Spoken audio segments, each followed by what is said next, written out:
I'll tell you why we're here. We're here because we will not stop until we win, until this is over.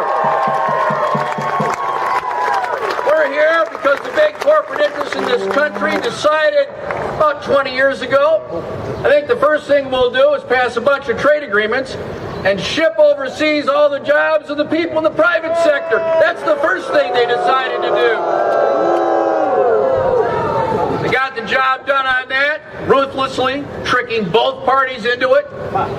And then they said, okay, now we go after the public employees. Let's go after them. Let's start saying the teachers aren't the people they are. Let's start demonizing public employees, and maybe we can get the people that lost their jobs on the private side to turn on the people on the public side. It's divide and conquer by the big money interests in this country. That's always been their strategy. Frankly, I don't think all of us saw it coming.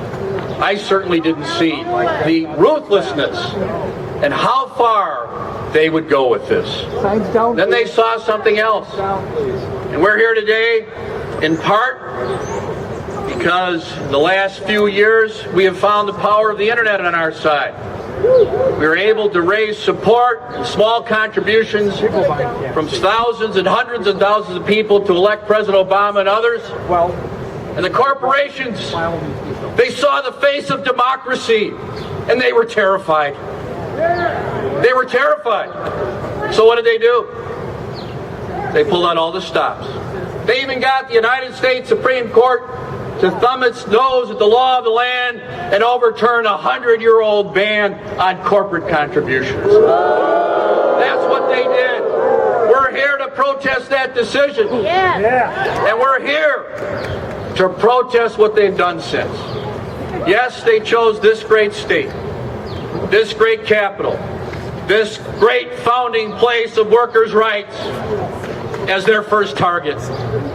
They went right for the jugular, and they used Scott Walker as their tool to get it done.